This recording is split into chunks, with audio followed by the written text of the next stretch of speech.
Supervisors Adam Hill and Paul Teixeira. It's a tough job to be an elected official, but these guys do their homework, and we're thrilled that they took time out of their busy schedules to be here with us today.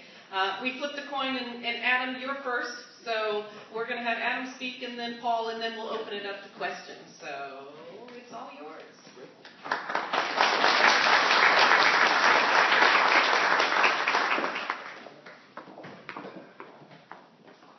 It's a pleasure to be back before you again. This is, I think, the 5th time I've spoken. We do these every year. The first year I did it, Kacho and I were driving from our offices, and we couldn't. It wasn't here, but I think it was at a hotel in Pismo. I know that because we couldn't remember which hotel it was. And if you've been in a car with Kacho, you somehow get there on time, no matter what.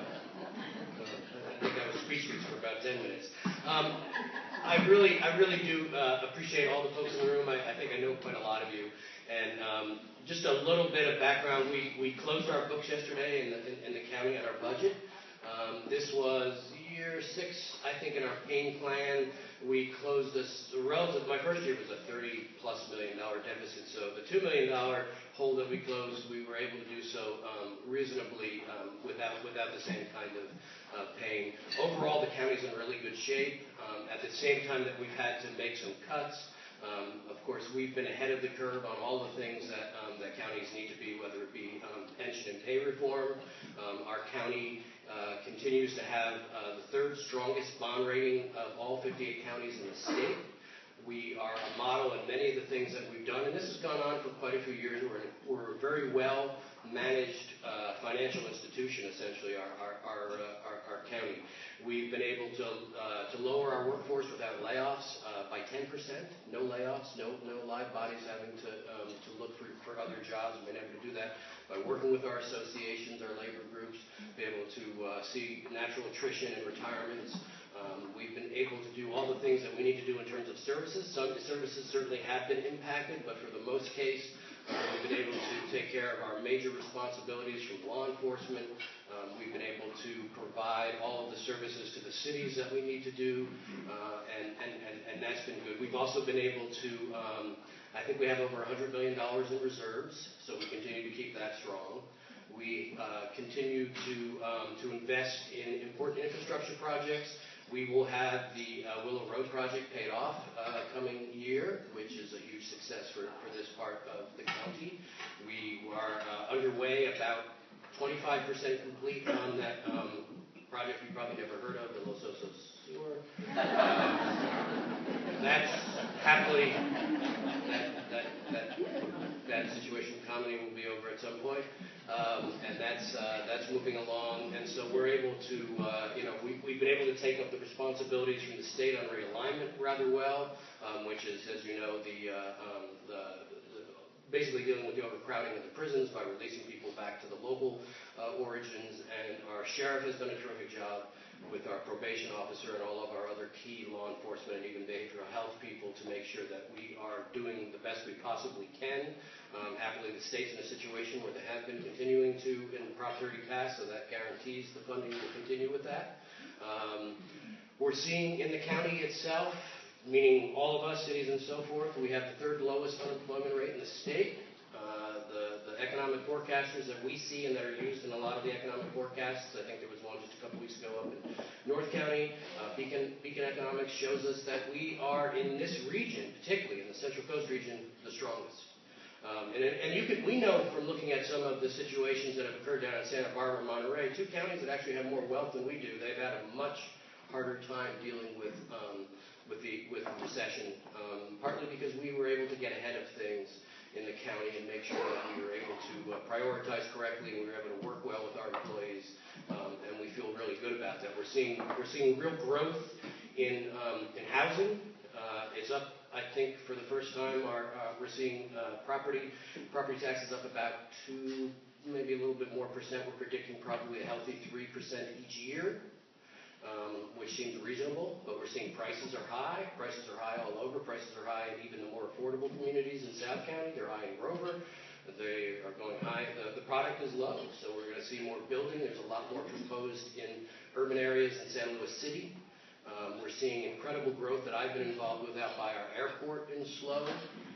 Companies are staying here, and they're growing, and they're having buildings built for them, and that's been exciting. That's probably, and I'll be happy to take questions of it later, but probably one of the more fun things, and I just met with folks from Cal Poly today from the Small Business Development Center and involved in some of the entrepreneurial activities over at Cal Poly, is that there's a lot more momentum in our community than ever before to create good jobs, particularly good head of household jobs, and particularly jobs that keep young people here. A lot of the talented young people, a lot of you probably had kids who had to move away because there weren't jobs here. And now we're seeing people able to stay here and get jobs in tech companies and specialized manufacturing. And so that continues to be a really good area for us. And we're looking to see how we continue to, and I'm glad that Paul has joined me on the board of the Economic Vitality Corporation as we move the economic development project into the next phase. We've got a lot of opportunities before us. So I think if we look around, things are really good. There's a great reason to be optimistic, and there's great reason to believe that a lot of different areas that you may be involved with. Tourism in the county, we know our TOTs are good.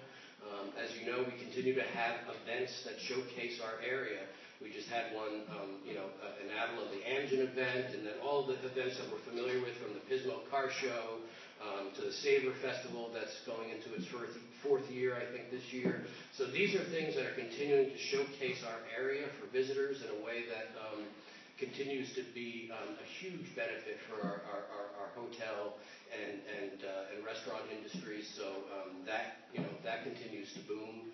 And I'll be happy when the time comes to talk about some of the things I've been working on that are more South County specific, and take any questions about where we're headed.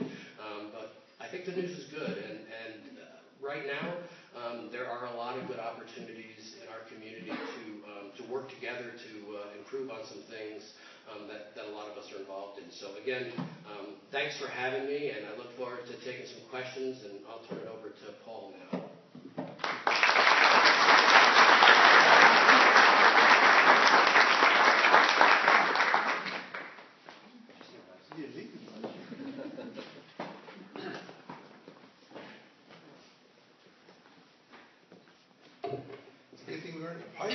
It wouldn't have been much left to eat. I think Adam hit on most of the high spots of the budget and stuff, but one of the things I'd like to talk about is the county contribution to all the nonprofits and all the volunteer organizations. Folks like yourself that work for Children's Resource Network, CASA, Food Bank, all those kind of organizations that we contribute to. But without your help and your involvement in those organizations, they wouldn't be fruitful to be doing the things that we need to do as a county and community here in our area. And I think when we look at jobs and projects and things that we're looking in this community, I look at the Phillips 66 refinery with their rail car spur that they want to put in. We just finished a project at Guadalupe Cooling for them to be able to process vegetables, go to the Asian Rim. We've got the high-tech industry going on at near the airport. We're working at the Airport Land Use Commission to redesign the boundaries around the airport so San Luis City can do some more housing, we can do some more commercial development with Chevron and all the rest of them. So we've got a lot of projects going. There's a lot of things in the pipeline that are coming down that are going to happen in the next couple of years. I was talking with Mayor Ferrero briefly a little while ago about the Briscoe Road project. There's a few bumps there, but I mean, this is going to come to fruition in the next couple of years after how many years? 15, 18 years? More than I care to remember. Okay, yeah. So I mean, these are projects, we as the county aren't all doing them all, but we're doing them as a community. Caltrans, SLOCOG, all the organizations that we belong to are able to do this and do it together for the betterment and the enjoyment of the people of our community. I think one thing that I'll comment on is the fact that strawberries, which we produce down here in the South County, is again the #1 crop in San Luis County. And we see a lot more strawberry production, we see a lot more varieties coming, we see a lot more on the market that are allowing people that come here to enjoy the area. Last week in the Pismo Car Show, they're buying strawberries left and right. I mean, you couldn't keep them in the stores fast enough or long enough. So I mean, we're talking about they weren't able to chill them before the people were buying them off the shelves. I mean, that's a huge commodity that we see that are coming into the community and people are buying and supporting all the farmers. We look at the consolidation of the Auditor Controller's Office. I think it came at the right time.